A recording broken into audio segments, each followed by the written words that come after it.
Et bonjour les amis et bienvenue sur la chaîne Alcine French Plamo pour la prochaine réalisation de la chaîne. Cette fois il s'agit d'un Real Grade et pas n'importe lequel puisqu'il s'agit du Freedom Gundam. Alors celui-là je me le gardais de côté depuis un petit moment, j'attendais le bon moment pour me le faire parce que comme je l'ai déjà expliqué dans d'autres vidéos, les Real Grade, étant donné que je ne les peins pas, parce que voilà, je trouve qu'ils sont déjà très beaux et très détaillés sans être peints et en fait la petitesse des pièces qui sont mais d'un minuscule incroyable comparé aux pièces des high grade font que les peindre c'est une vraie galère absolue et j'ai pas envie de me lancer là-dedans. Donc moi les real grade je les réalise sans les peindre, donc en no paint et je trouve que déjà ils sont magnifiques. Et donc, je l'ai fait comme ça, de temps en temps, par-ci par-là, lorsque j'ai 5 minutes. Là, le fait est que, bon, sans vouloir vous raconter ma vie, mais c'est les vacances scolaires, et donc je dois garder les enfants pendant une semaine, et de ce fait, je ne pourrai pas du coup faire de peinture. Donc c'est nickel, pendant que les enfants feront la sieste, et ben moi je bosserai sur le roll grade de temps en temps. Voilà. Le Freedom, pour moi, c'est vraiment un Gundam à part. Alors moi, d'une manière générale, j'aime beaucoup de Gundam différents, quel que soit leurs univers. Mais c'est vrai que j'ai vraiment beaucoup d'affection pour quatre Gundam en particulier. Alors comme vous le savez, j'affectionne particulièrement le Strike, le Build Strike évidemment. Et puis les deux autres, c'est le Freedom Gundam et le Build Burning Gundam. Voilà, ces quatre-là ont vraiment une place à part dans mon cœur, on va dire. Et vraiment, je les trouve mais terriblement classe. J'adore vraiment leur design. C'est celui que j'affectionne vraiment le plus. Et donc le Freedom en fait partie.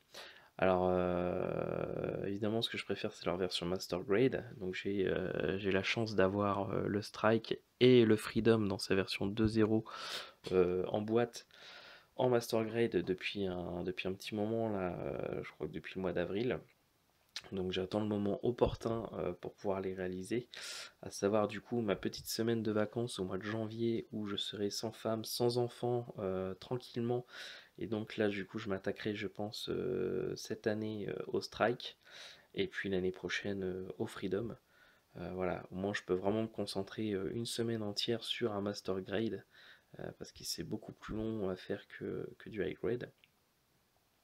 Et donc voilà, j'ai hâte d'être à mes vacances de janvier pour pouvoir me faire mon petit Master Grade du Strike. Et en attendant, du coup, je me console avec le RG du Freedom qui est vraiment mais magnifique, hein. Il suffit de voir la boîte, il pète la classe quoi, il n'y a rien à dire de plus, il est vraiment très très beau.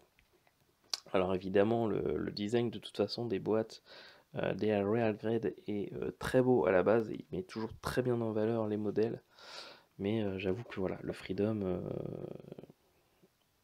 c'est quand même quelque chose, voilà. Donc sur le côté de la boîte on va avoir du coup une représentation 3D de la tête.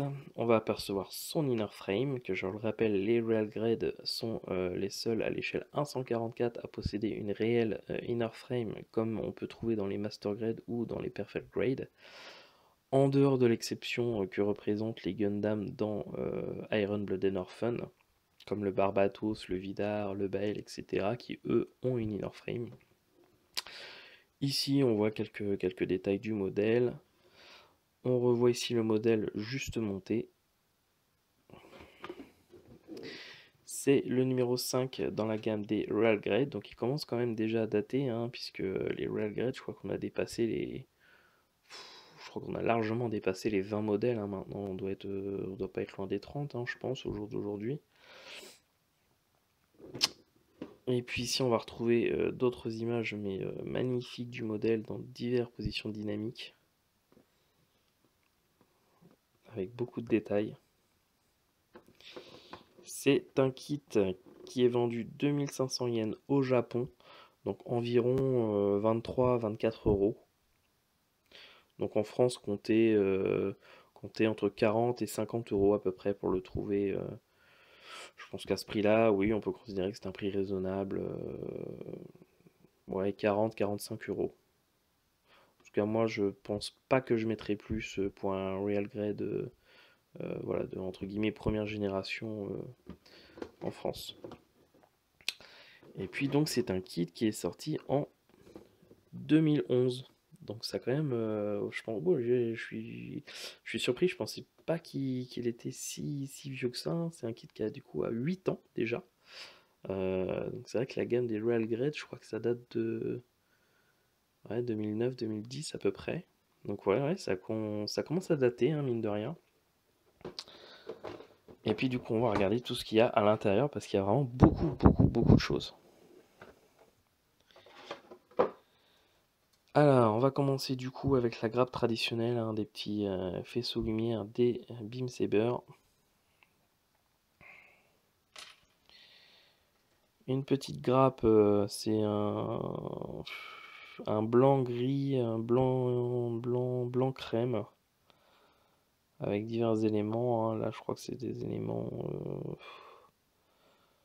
Je ne saurais même pas. Je crois que c'est des éléments des bras ou des jambes. Oui, je pense que c'est des éléments du bas des jambes. Alors, vous voyez, c'est vraiment compliqué, hein, les Royal Grade parce que les pièces sont vraiment plus petites. En fait, une pièce standard que vous allez avoir dans du high grade, qui est déjà pas très grand à la base, hein, on parle de l'échelle 1/144. Et bien sur du Royal Grade, cette pièce, elle va être divisée en 3-4 petites parties. Donc vraiment, si vous voulez faire une peinture, alors si c'est juste un aplat, c'est faisable, hein. Mais à partir du moment où vous voulez commencer à faire quelque chose comme du pré-shading, de l'ombrage, de l'éclaircissement, voilà, sur des pièces aussi petites que ça, c'est vraiment, entre guillemets, c'est vraiment galère à l'aérographe. Faut vraiment être hyper minutieux avec une aiguille et une buse de 0,15 pour vraiment être à l'aise. Et bon, c'est un peu compliqué. J'ai le petit personnage, donc Kira Yamato, le pilote, qui est à moitié cassé. Voilà. Donc ça, c'est vraiment dommage. En fait, il est cassé de son socle.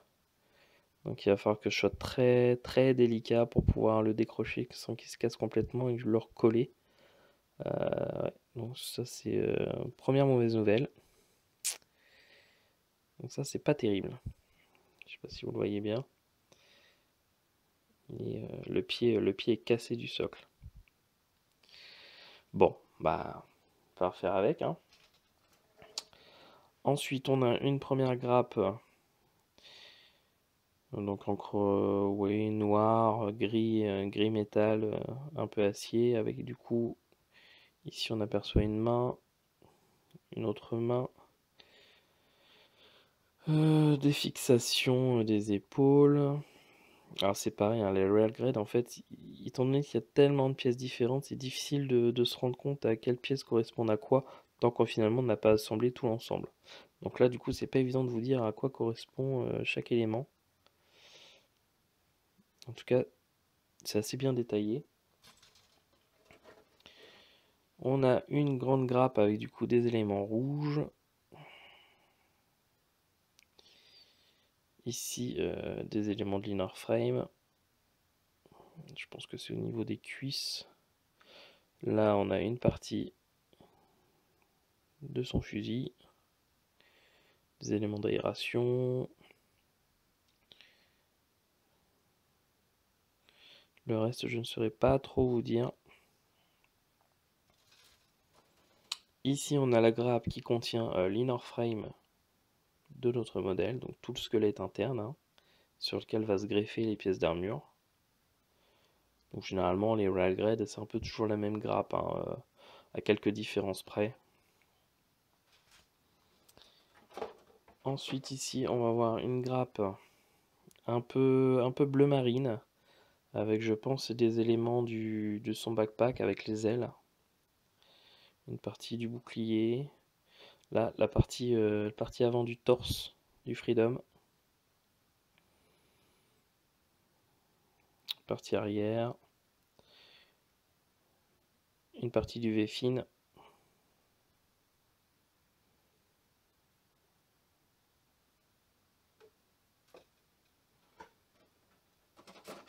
Ici, une grappe bleue, un peu bleu ciel, bleu azur, avec du coup des éléments du backpack, donc les ailes. Quelques éléments du pied aussi, on peut l'apercevoir ici, la semelle arrière. Regardez de beaux, les détails sont vraiment jolis. Des belles grilles d'aération là. Toujours très fin les kits Royal Grade. Très belle gravure. Ici on va avoir une grappe blanche avec des éléments d'armure.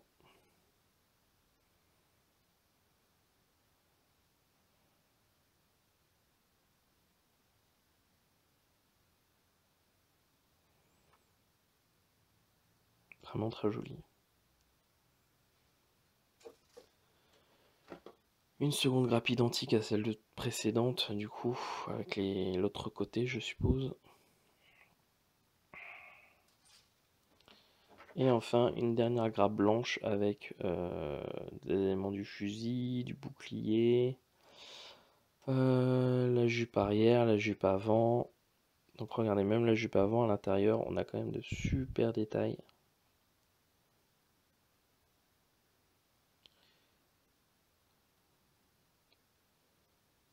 Ouais, vraiment des belles pièces. Hein.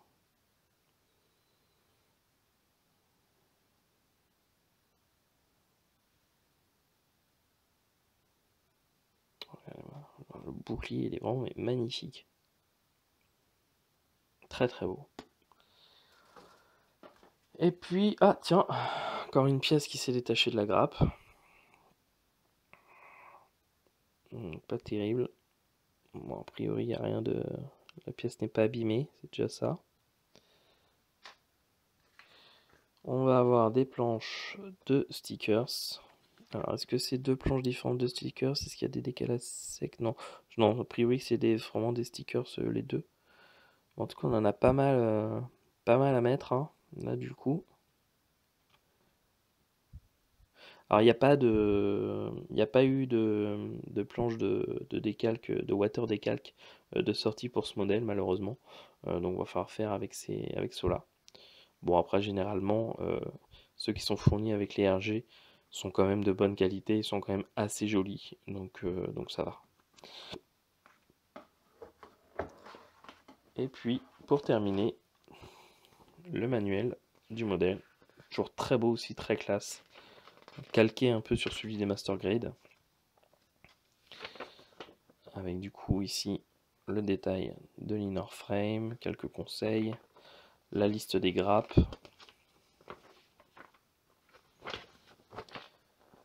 quelques informations sur le Freedom.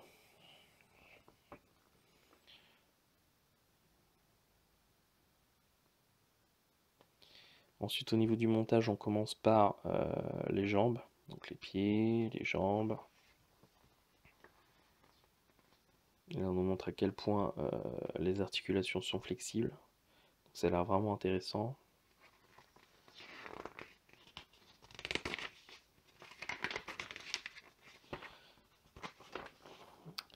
Ensuite, une fois que les jambes sont faites, on attaque les hanches avec la jupe avant, la jupe arrière. Puis on passe au torse.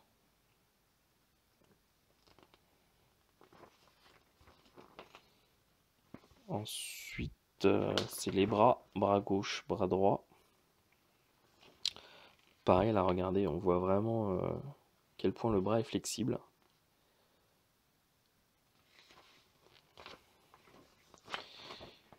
Et puis ensuite, du coup, on termine avec la tête. Puis ici, on nous parle donc de ces armes, hein, le Neutral Jammer Canceller.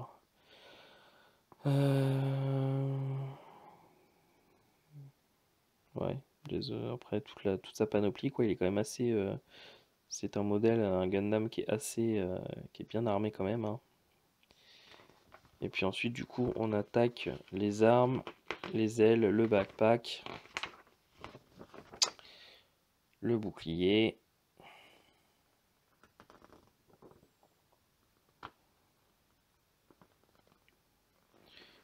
On nous explique des choses. Donc évidemment en japonais, donc pas encore traduit en anglais. Ici, on nous montre les différentes possibilités du coup au niveau des ailes.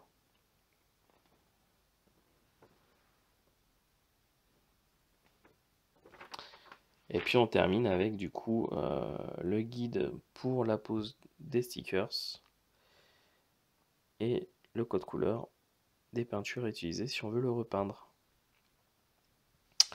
Voilà, donc, un très beau kit que je vais m'atteler à réaliser avec plaisir. Donc on se retrouve très bientôt pour la review de ce kit. Allez, à ciao tout le monde. Et voici donc le RG du Freedom Gundam terminé. Alors il a été, donc je l'ai fait en no paint, hein, comme je fais habituellement pour les RG, hein. J'ai juste utilisé des Gundam marqueurs pour effectuer le panel line, hein, du rouge, du noir, du gris, tout simplement, hein, rien de plus. Et puis je l'ai verni pour terminer avec un vernis mat. J'ai utilisé du TS80 de Tamiya en bombe que j'ai décanté pour pouvoir le passer à l'aérographe. Voilà. Donc un kit vraiment visuellement magnifique. C'est vraiment le point fort de la gamme des RG, c'est que visuellement, à l'échelle 144, on est vraiment sur la perfection. Les kits sont magnifiques, ils sont vraiment très beaux, très détaillés, très fins. Il n'y a rien à dire là-dessus. Les stickers qui sont fournis ajoutent un réel plus au côté visuel de la maquette. Ça apporte vraiment un niveau supplémentaire au détail. Et puis voilà quoi, que dire, ils sont juste magnifiques, hein. C'est des kits qui sont évidemment plus chers que du high grade, mais visuellement, voilà, à l'échelle 144, c'est tout simplement la perfection. Après, malheureusement, à côté de ça, bon, on va déjà arrêter de le faire tourner. Donc à côté de ça, il y a quand même, c'est comme toujours, hein, tout ce qui est positif, il faut bien un côté négatif pour compenser la balance. Et malheureusement, le gros défaut des kits RG, c'est les articulations et la fragilité de ces kits. C'est-à-dire qu'au niveau des articulations, elles sont vraiment très raides, très dures. Et à côté de ça, c'est extrêmement fragile. Donc on a très vite fait de casser la maquette si on essaie de la manipuler un peu trop. C'est pour ça que moi, comme je le dis souvent, les RG, je les monte et puis je les mets dans leur position et après j'y touche plus. Parce que très souvent, même pendant le montage, il y a de la casse. Là sur celui-là, la casse, elle a eu lieu sur une des mains, voilà. C'est sur une des deux mains qui sont articulées avec les doigts, etc. Et juste après le dégrappage, les mains, vous devez en fait les retourner pour pouvoir les mettre correctement. Et le doigt, au moment où je l'ai tourné, il a cassé directement. Et pourtant, Dieu sait que j'y vais vraiment doucement, je prends mon temps, j'y vais délicatement. Mais quasiment systématiquement, les RG, à chaque fois, il y a de la casse. Sur celui-là, ça a été sur le doigt. Voilà, malheureusement, c'est comme ça. Et puis, là, sur celui-là, j'aimerais bien pouvoir vous montrer un peu les articulations, mais le problème, c'est que je risque tout simplement de les casser. Elles sont très fragiles. Que ce soit au niveau des bras, on peut pas trop... C'est compliqué les RG, hein. On peut pas vraiment les manipuler comme on peut le faire avec du high grade. Comme je dis, les articulations sont vraiment très dures, hein. Là, si je veux plier la jambe, il faut vraiment que je force sur la pièce. Et donc, vu la petitesse des pièces, on a très vite fait de les casser. Et c'est quand même dommage parce que ces kits-là, une fois qu'ils sont cassés, c'est très compliqué de les réparer ou de les recoller. Donc franchement, les personnes qui repeignent carrément les kits RG, vraiment je les admire, hein, parce que moi j'ose vraiment à peine les toucher une fois qu'ils sont montés, vernis, etc. Et donc voilà. Donc c'est malheureusement le gros défaut des RG, c'est la fragilité de ces kits et la rudesse des articulations qui sont vraiment très raides. Il faut forcer pour plier les jambes, les bras, etc. Et malheureusement, quand on force, et bah ça casse. Voilà, malheureusement. Bon, bah après voilà, il faut les RG, il faut les prendre pour ce qu'ils sont, des kits vraiment de très belles maquettes qu'il faut monter délicatement et mettre dans sa vitrine, dans la position qu'on a envie de les voir et ne plus y toucher. Voilà, ou alors que vraiment très rarement. Ce kit-là, j'ai pas réussi à le faire tenir debout sans l'action base, dû évidemment au poids du backpack, hein, les ailes qui sont très imposantes. Mais le mettre sur une action base, ça permet en tout cas de le mettre dans une position où toutes ses armes vont être sorties, hein, donc les canons des ailes, ceux qu'il a sur le côté, son fusil, son bouclier, bref, on peut lui mettre tout son arsenal et du coup déployer les ailes et ça fait vraiment pas mal. Bon, du coup, on peut essayer de centrer ça, voilà. Alors du coup, ça me fait prendre pas mal de recul parce que ça fait quand même une maquette assez large qui prend de la place dans une vitrine, par exemple. Mais à côté de ça, voilà, c'est le Freedom. C'est un des Gundam les plus cultes de l'univers Gundam, hein, même s'il est issu d'une série dérivée. Hein, Gundam Seed ne suit pas la chronologie de l'Universal Century. Hein, c'est un univers à part. Mais cette série possède des Gundam vraiment beaux visuellement, en tout cas qui moi me correspondent beaucoup. Et voilà, je suis très content de l'avoir. J'ai sa version 2.0 en Master Grade que pour l'instant je me laisse de côté. Et je pense le jour où je le ferai, je vais juste me régaler. Parce que quand je vois déjà les détails sur le kit en RG, c'est vraiment que du bonheur. Il était vraiment très agréable à monter. Pas de difficulté particulière, hein, si ce n'est comme d'habitude, bah, comme je le répète souvent, faire très attention au niveau des articulations de l'inner frame, etc. Et puis les pièces sont très petites, hein, donc on a aussi très vite fait de les perdre. Comparé par exemple à un high grade, si vous prenez par exemple les pieds, sur un high grade vous allez avoir le pied en 4-5 pièces. Là, le pied sur un real grade, c'est allez, 7-8 pièces facilement. Donc c'est plein de toutes petites pièces qui se mettent ensemble du coup. Et on a très vite fait de les perdre. Voilà. Et bien écoutez, en tout cas c'est un kit comme tous les RG finalement que je recommande. Hein. Tous ceux que j'ai montés m'ont apporté beaucoup de plaisir et visuellement je suis très satisfait du résultat. Je les trouve vraiment très très beaux comme kit. Donc voilà, je les recommande pas aux débutants par contre, ça c'est clair. Ne commencez pas votre premier kit avec un RG, ça serait vraiment une erreur je pense, à moins que vous le fassiez en étant accompagné de quelqu'un qui a l'habitude de monter des kits. Mais sinon attendez un petit peu, commencez plutôt par des high grade ou voire des SD. Ne passez pas tout de suite au RG. Mais en tout cas, lorsque vous y passerez, vous y prendrez beaucoup de plaisir. Voilà. Je vous dis à très bientôt pour une prochaine vidéo. Ciao tout le monde.